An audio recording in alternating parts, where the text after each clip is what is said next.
June 28, Ukraine Media Center Ukrinform starts its operation. My name is Svetlana Shaparenko. I want to greet everybody with the Day of Constitution. First of all, I want to thank the security and defense forces of Ukraine who fight for our rights and freedoms in the battlefield, something that is contemplated by the Constitution and something that we didn't think we should be fighting for in a way like this, with our blood, with our strength, but that is obviously something that makes us stronger, and we come to the victory gradually but every day closer and closer. And it's quite symbolic that on this day, when we recall about our rights and freedoms, we will have to discuss the way that Russia tries to deprive us about these rights and freedoms. Now we will be discussing the report on people abducted by Russia in the occupied territories. I'm presenting our speakers today. It's Nataliya Okhotnikova, human rights advisor at ZMINA. Maria Kvitsinska is about to join us online. She's expert on Europe and Central Asia at the World Organization Against Torture. Oleksandr Kononenko, the human rights ombudsman in bodies of security and defense forces, and also the members of the families of the abductees. Hanna, a friend of a kidnapped volunteer Margarita Kharenko; Alexandra, the mother of a kidnapped Iryna Navalna; and Angelina, a relative of the kidnapped volunteer Yaroslav Zhuk. So Natalia, tell us please about this report. What are the key figures about regarding the people abducted by Russians? What are the regions where such abductions are taking place most frequently? Thank you very much for this opportunity to present this report. Within the last half a year, ZMINA Center for Human Rights was preparing this report. We focused on the abductions of the activists, of the Ukrainian activists, so we were able to make it in coordination with the Freedom House, and I want to thank also Maria Kvitsinska for her expert support. As to the number, it's difficult to say the exact number. The representatives of the government, they have their indicators. We were trying to focus on the correct documentation of the figures of the cases from different sources, the cases of abductions by Russian military, the representatives of occupational powers, of Ukrainian activists. We were able to document 562 cases of violent abductions of Ukrainian activists. We had 52 one-hour interviews with the members of the families of the abductees and those who were freed from the places of confinement, and with the witnesses who were witnessing the way those people were abducted. And we had also 100 cases of the analysis from the open sources with the verification and triangulation of those details. As to the conclusions, as to the groups of the active citizens who were abducted, we segregated the following groups. The biggest category of the abductees are the activists of different types. They are volunteers who were supporting the civilians, who were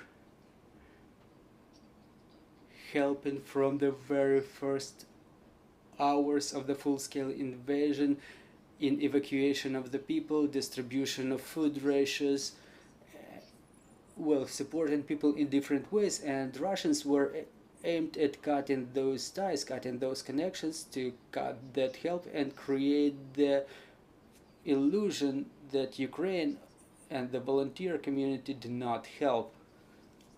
So we documented 223 cases like that. Another big group are the representatives who, the people who were either working or were the deputies of the local authorities, the representatives of local governments, 128 persons that we were able to document.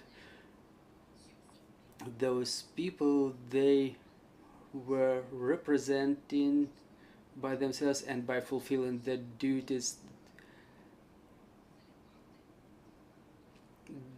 They were part of Ukrainian government, and the Russians exercised their criminal influence so that the local governments could not operate, to suspend their operations, to intimidate those people and all the population in that area.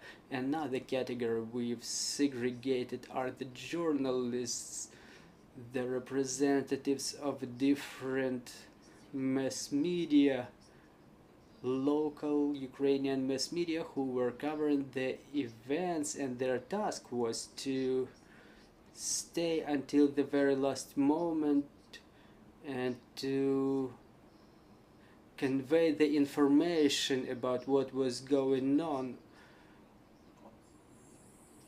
And one of the latest cases documented from the open sources, it happened to a journalist and her husband. They were abducted, and their whereabouts in the Zaporizhia region are still unknown. Well, also we documented a number of religious actors being abducted. All of those 8 cases, they were the cases of abduction of the representatives of Protestants, Orthodox, Christian Orthodox Church, and other confessions that were helping their adherents physically. They were involved in humanitarian support and in emotional support, and the Russians exercised different illegal actions in their regard, but fortunately they were all brought back. Yet another category we mention are the cultural actors, the heads, the representatives of the museums, houses of culture, because Ukrainian culture is one of the pillars the Ukrainian nation stands on, and Russians were considering such abductions or pillaging of the funds as a way to close those cultural places. And yet another categories are the representatives of education sector. We paid specific attention to the fact that they were directors of the schools. For example, in Kherson region, we've documented that the occupiers, specifically after the successful counteroffensive of Ukrainian forces, continue to present the directors of the schools in the east bank of Dnipro. So they open their schools and teach according to the Russian curriculum. Summarizing, unfortunately, the leader is, by the number of abductions, is Kherson region. It's followed by Zaporizhia region, which became victims within the first hours after the beginning of the full-scale invasion. There is a number of documented abductions in Luhansk region as well, but the number is not as big, but it's not because Russians do not abduct less people in Luhansk region, but because people end up under occupation, and we cannot document all of the cases of abductions as the people are intimidated and are afraid to convey any information about such abductions. As to the gender distribution, 1 in 5 abductees are women, so it's mostly men who are abducted, aged from 18 to 65, so 1 in 5 cases is a woman, is a female. So to summarize it, the key moments we would like to draw your attention to, we think that it's a systemic policy. It's not something it's not an abuse of power by the executioner. So that fact was confirmed by the witnesses from different regions. The Russians who were coming to the representatives of the local governments, they were coming with the lists of persons who were of their interests. So those lists had to be compiled somehow, and they were persecuting the active citizens according to those lists. Secondly, as I mentioned, Russians were trying to ruin the structure of the local communities and to impose their structure, their organization, to replace the representatives of Ukrainian local governments with their representatives. There were cases in Kiev region, for example, the head of Motyzhin community were, along with the members of their family, were found dead after liberation of the region. Yet another thing we wanted to draw everyone's attention to: the Russians used the civilians contrary to any standards of the criminal law, international humanitarian law. They used the civilians to replenish their exchange fund, and they don't even conceal it. They tell it as they're being detained. They pick our civilians and they keep them at different places of detention. And the last summary is that the violent abductions are accompanied by physical impact, like, and psychological influence. The people are being tortured, beaten, along with the members of their families. So I would like to give the floor to the members of the families who would tell about their experience related to the abduction of their close ones. Thank you very much. Thank you. Well, those figures in this report, there are stories of specific people behind all those figures. I would like to ask the members of the families if they are ready to share the stories they brought with them. Let's start with Miss Alexandra, if I may. Good afternoon. I would like to start that we are members of the family of a National Guard serviceman. My husband was protecting the city until the very last moment, and he walked out of Azovstal industrial facility. Now he ended up in Gorlivka. We were able to flee the occupied Mariupol to Vinnytsia region, but the grandmother was left in Mariupol, and she was calling every evening to my daughter, crying on the phone, asking her to come and see her. And my daughter decided to come visit her grandmother and look for her lost cats and to pick some things from Mariupol. I was trying to convince her not to go, but she did not listen to me. Everything was alright. She was helping her grandmother. She was gathering the things. And we were talking through video connection every once in a while, every evening. But then the connection was lost, and there was a video with her interrogation posted where she, in RIA Novosti, where she was saying that she was about to commit a terroristic act. Then there was a month of silence. We were looking everywhere, but there was no response. She's not here. Only after 2 months we got a response from Donetsk Prosecutor's office that Iryna Navalna is in the Donetsk confinement cell. The lawyer got in touch with the grandmother, who took her money and disappeared. Only after a year the grandmother was able to see her granddaughter. She said there were representatives of the Russian mass media coming, and she told that she was beaten on her head severely. Then there was a sequence of violations of her rights, human rights and humanitarian rights. I had no opportunity to see Iryna In no way our people over there have no right to protection and defense at all. Since the beginning of our tragedy, I'm being accompanied by all of our structures like the Security Service of Ukraine, the Center for Human Rights, the Department of the Commissioner for Human Rights. We applied to the President himself and the Office of the President. We also addressed the United Nations and the Red Cross back in November, but there is no feedback other than the registration number.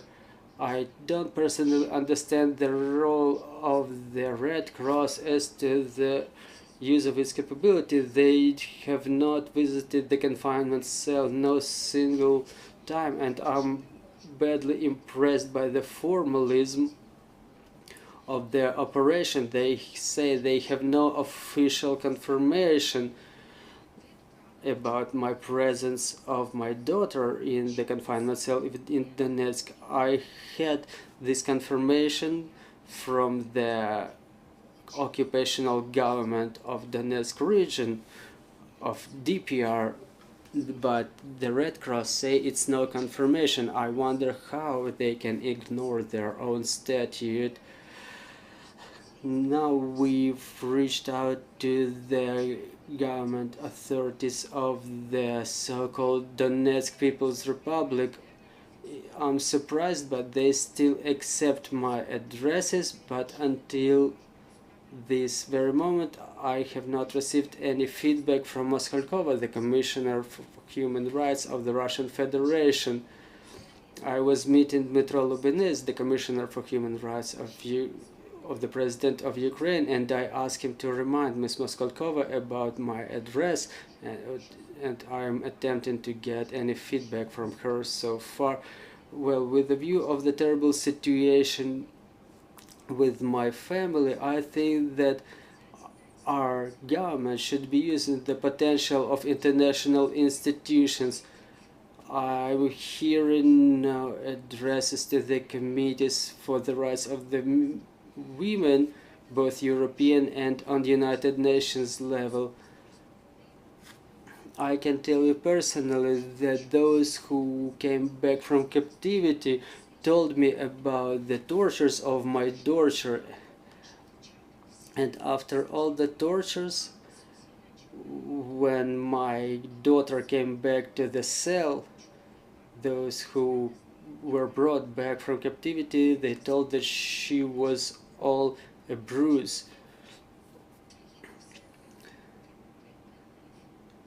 Well, I want to draw your attention to the fact that the Geneva Conventions contemplate the possibility of creation of the Institute of Patronage, patron countries, and I think that apart from Turkey and Switzerland, there are more countries that can support us in protection and defense of our captured citizens. I want to address Mr. Zelensky and Commissioner for Human Rights Mr. Lubinets, to main Directorate of Intelligence of Ministry of Defense of Ukraine, to international organizations. Please use all your potential and capabilities to free my family and all other Ukrainian citizens held in captivity. Thank you. Glory to Ukraine. Glory to the heroes. Thank you, Miss Alexandra. Is anyone else ready to share their stories?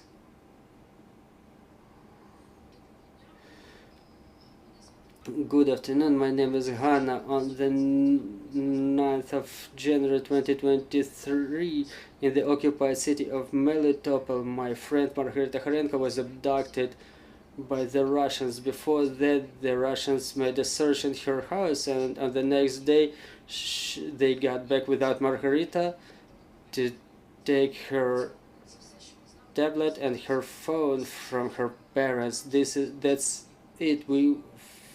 About what we know about Margarita. The only thing I know that they were going to the commander's office on a daily basis, where they did not get any information about any accusations with regard to their daughter and about her whereabouts. They are still intimidated and they still are afraid to do any harm to her daughter. The news about abduction of Margarita shocked a lot of denizens of Melitopol who knew her as a pharmacist who was working in the center of the city and adherent of the Baptist Church in Melitopol. I've never heard anything from her about any guerrilla activities, so the potential reasons for detention were unclear to me. Honestly, the mentality of Ukrainian doesn't fit a notion that a person can be abducted for just their civil position. Having analyzed the actions and the behavior of the occupiers, I've segregated certain reasons why she could be abducted. Margarita was posting on her mass media in Ukrainian. Also, she posted in Instagram about the death of her friend from the armed forces of Ukraine. Yet another reason could be the attendance of the Melitopol Baptist Church. Somehow the Baptist Church have become targets of the occupiers since the very first days of the occupation. The priests were held captive in basements. Maybe they were looking for some American trace there. I can only make hypotheses about what is inside their heads. Margarita was working in Zaporizhia and Melitopol social delivery service. There was a logo of USAID posted on her social media, which may have become another reason for abduction. I understand that I'm sitting here and my friend meanwhile is staying there, maybe being even tortured. So I started calling to different organizations trying to report about my abducted friends. So I was able to submit the reports to National Police of Ukraine, and the case is now being investigated by the Prosecutor's Office of Zaporizhia region. I also addressed the International Committee of Red Cross in Geneva, the Commissioner for Human Rights, Dmytro Lubinets, and other organizations. Another important part of my way was spreading information, raising awareness about Margarita and social networks. And every person I communicate with, everybody I meet, I told them about Margarita and her situation.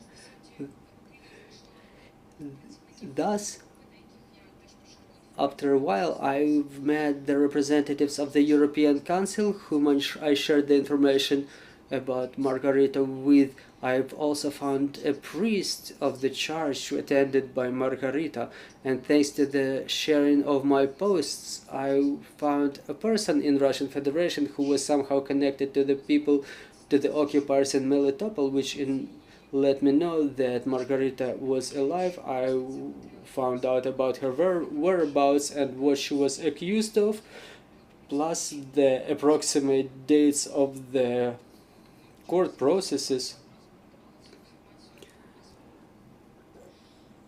to be held over Margarita. I conveyed all the information to the Security Service of Ukraine. She was accused of terrorism and extremism, but the case only contained the protocols of her interrogations. She refused to provide any evidence. This is why the Russian military came to her parents, pressing on her and trying to force Margarita to provide any evidences of her terroristic activities, or at least something they could accuse her of. There was a court process over Margarita in March this year. She was accused of calling fire for the armed forces of Ukraine. There was a number of versions, none of which could be verified, and for what I know, now her case is outside the military jurisdiction. It's transferred to the civil jurisdiction, but unfortunately she was not freed. She's still held captive, and the new reasons for accusations are being searched for. Friends friends of Margarita were receiving messages from her phone with offers to meet and to have a conversation. After the first court process, the parents of Margarita were allowed to visit her, to bring her clothing and food. In cooperation with the priest of the church Margarita was attending, we were able to submit the application to the Senate of the United States, and the priest also is in constant communication with Ivan Fedorov, the mayor of the city of Melitopol. I would like to extend my appreciation for the change of status of Margarita. Her status was changed from abducted to held captive on the 1st of May. All the responsible organizations and authorities in Ukraine are involved in this work, and I think that only the pressure of international organizations over Russia will help us to bring all of our family members back home, all of our friends back home. Meanwhile, we're at home and the international organizations are mired in bureaucracy. Ukrainians are being abducted, tortured, and unfortunately killed. Thank you. Hanna, thank you for sharing your story. Angelina, please, the floor is yours. On the 17th of June 2022, the husband of my wife was abducted. In the evening of the very same day, we were visited by the Russian military. Our house was searched. Yaroslav's belongings were taken away. And in the presence of a kid, they made a few shots in the air, saying that it was accidentally. Then within the following 3 weeks, we had no information about whereabouts of Yaroslav. His parents were visiting the occupational government offices, but they were told Yaroslav is not in the city. In a couple of days, we were visited by the military again. They took Yaroslav's belongings, they took pictures of her wife's passports, and in response to the question why did they do so, they said that she's a potentially dangerous person. In a little while, Yaroslav was brought back to his parents' house for a brief visit. He was able to have some meals there, to take a shower, and then he was transported to the Crimean confinement cell in Simferopol. A connection with him was lost for a while, but then he was provided with a lawyer who was certain Yaroslav was guilty and he should recognize his guilt. He is accused of terrorism, as if he wanted to detonate the collaborationist car in Melitopol. And then there was a video where he recognizes the guilt, but he didn't look natural in that video.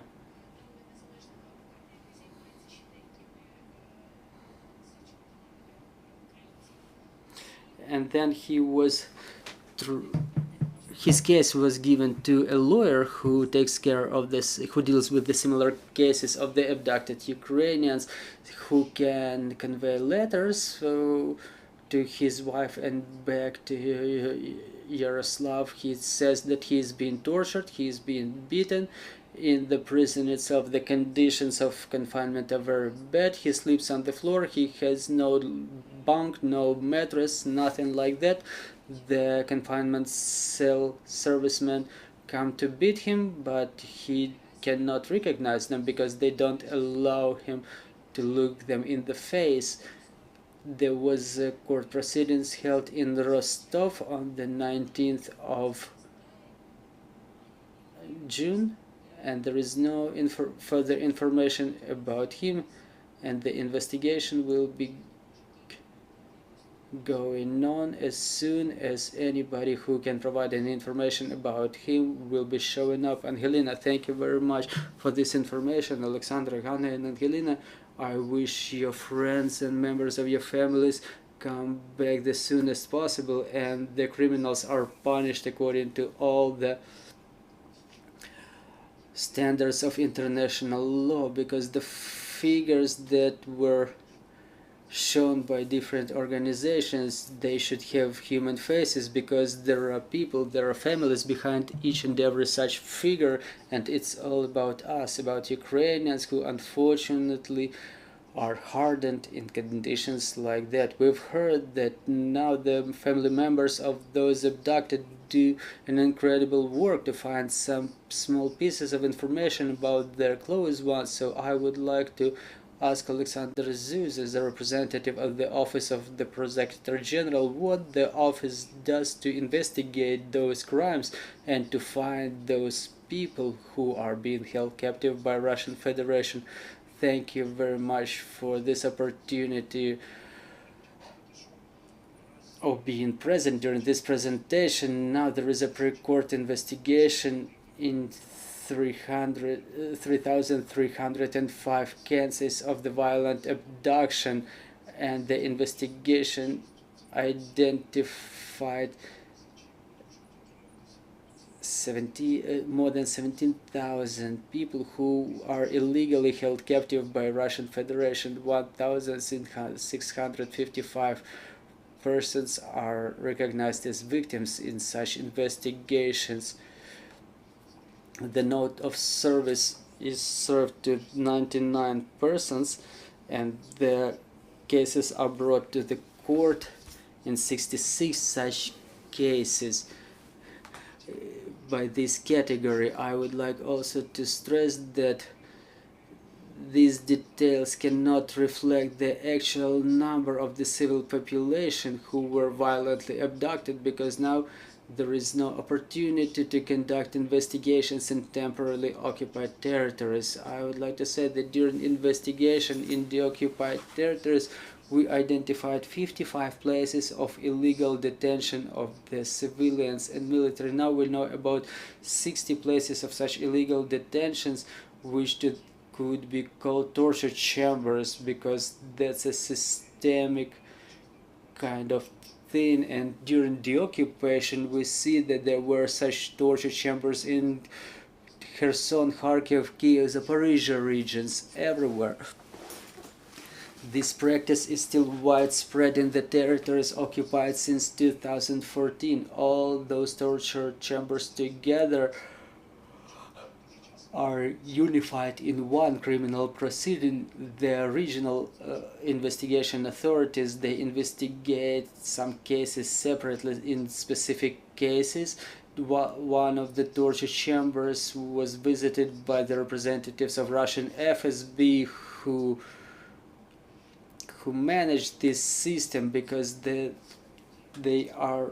such actions are repeated as if according to the stencil in all those regions. This is a part of the screening system that they make all the Ukrainian patriots go through. We know it from the presentation of the main provisions of this report. In Kherson alone, there were 11 torture chambers found, and according to the information from the Prosecutor's Office of the International Criminal Court, all those cases are investigated and the evidences are being still gathered. So our task for the time being is not to lose any single evidence, to document all the evidences, to gather all information possible, because the justice and bringing them to liability will take some time, and for the time being we cannot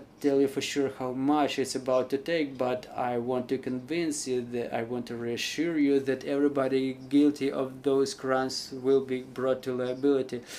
And the question will be to Oleksandr Kononenko: how do you manage to find the information about the abducted people, and do you make it bringing them back home to Ukraine? Good afternoon. Well, first of all, I would like to greet everybody with the Constitution Day, and I want to remind you that the Constitution guarantees the rights of the people to their rights and freedoms. And obviously we want to thank our armed forces for this opportunity to talk about the civilians on this day, because the armed forces ensure the security of the civilians, and they let us discuss this problem. There is an active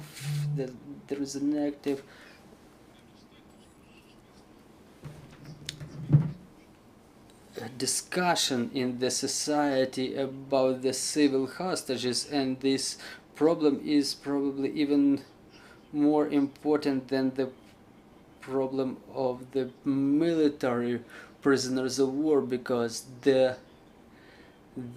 are abducted in non-organized way, and their people are left alone on their own with their problems. Even now, when our military had to withdraw from some territories, the civilians were the ones to express their pro-Ukrainian position. They were reminding about the Ukrainian state, and this is exactly what they were detained for. This is exactly what they ended up in those torture chambers for. And I think that it's unfair that they bear this responsibility now. So I think that the government should pay more attention to this problem, and just like the relatives of the abductees emphasized that the civilian hostages should be the first ones to be brought back, I would also like to mention that from the 2nd of May, the register of the abductees started operating in Ukraine. It's very important for understanding of the number of the Ukrainians who are considered missing in action, and it's more than 100,000 persons for the time being. About 10 to 11,000 Ukrainians reported to the Office of the Prosecutor General and the Office of the Commissioner for the Human Rights about their abducted or missing relatives or friends. But we don't understand for the time being what was going on in Mariupol or Volnovakha. We don't know what's going on in Berdyansk or Melitopol now, and only after those territories are freed, for yet unfortunately we will again find out about the torture chambers, and this is when we will be understand what are the numbers of affected persons. For the time being, we were able to set up coordination with the Dmitry Lubinets vis-a-vis Tatiana Moskalkova, the Commissioner for Human Rights of the President of Russian Federation. This is the only official channel of communication with the Russian party, and it's aimed at solution of the humanitarian problems. As to the efficiency of this channel, I would like it to operate way better, but we hope that those measures that or actions that the Russians try to take in their country will result in some movements with regard to the civil individuals. I don't want to advertise their actions, what they report and what they try to state, but I just want our Ukrainian citizens to be brought back to Ukraine. The only figure I would like to name is 1,900 persons, the citizens of Ukraine, list of which was conveyed to Moskalkova. And all of those people were abducted in Ukraine, and they are all above 70 years. Only those missing in action above 70 years amount to more than 1,900 persons. We got no response to that list. Well, as to the sections, say 16 to 25 years, I want to say that 25 years, you know, some of those who were 25 back in 2014, they are held in captivity since 16 or 17. They are little kids. like those ones who perished in Berdansk. So it's 991 person of that age. So there is an extensive number of such Ukrainian citizens who are considered missing in action. I hope that shortly we address to international organizations. First of all, the Commissioner for Human Rights communicates with their colleagues, and this problem is being emphasized again and again. The civil hostages in accordance with the 4th Geneva Convention, with no additional requirements, should be let go, should be freed. The only thing admitted by the Geneva Convention that the civil hostages can be internated but the opposing parties should provide free access to such civil hostages, to provide them with lawyers, but none of these requirements is complied with. In fact, the Russians try to turn all of our civilians into criminals. Those accusations are quite absurd, starting with terrorism, extremism, and that there is an article in the criminal court, resistance to the special military operation. But the Russian criminal code does not contemplate any punishment for this violation. For example, when they say that the collaboration is provide support to the armed forces of Russian Federation, but the Ukrainians are being accused of affiliation with the armed forces of Ukraine. So you know, there is a hybrid approach even in the criminal code of Russian Federation. Everything is turned upside down, and it's difficult for normal human understanding. So all of our people who were detained, they were detained for expressing pro-Ukrainian position at least once, in one way or another, either in their social media or just by speaking Ukrainian language. Thank you very much, Mr. Oleksandr. We understand that Russians in no way adhere to the rules stipulated by the world. They play their terrible games. Miss Maria, are you online? Are you with us? Miss Maria is supposed to be with us online. Good afternoon. Good afternoon, Miss Maria. After everything we've heard today, those terrible figures, those terrible stories that we've heard from the first hand, so to say, from the close ones, what should be the actions of Ukraine and the global community to bring back our citizens home and to bring the guilty ones to liability? Well, the first thing I would like to start with, that the prospects of the civil investigation and the investigation within the Ukrainian criminal legislation, it's important not to investigate the separate crimes alone, but to identify the structural elements, because the violent abduction is not only a war crime but a crime against humanity. It means that it's an organized plan to attack the civilian population. According to the practice of international tribunals, those crimes, they have certain patterns. From what we see in Ukraine is the targeting of specific groups of Ukrainian population, which one way or another express non-loyalty to Russian Federation, to Russian ideological narratives, or those who were perceived as the persons doing so. Then following thing, we see that the armed aggression is going on for more than a year, and in all the occupied territories there are cases of abduction going on and on, happening again and again. Many representatives of the Russian armed forces are involved in this process.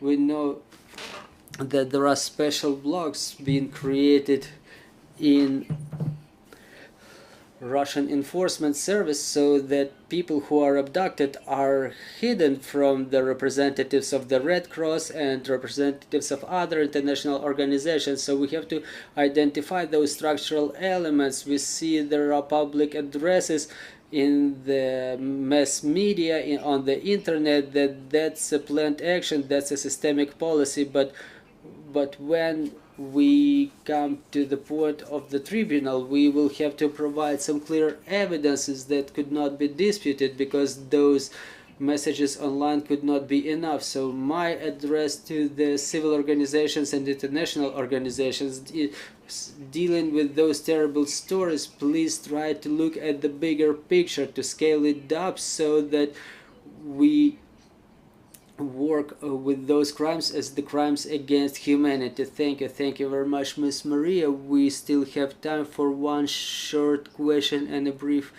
answer. Do we have any questions from the floor? Well, if I may, could you please tell us, do you have any details about the number of activists detained in Crimea? Have you investigated this issue? If I may answer, this specific report was dedicated to the period of the full-scale invasion in the territories that were occupied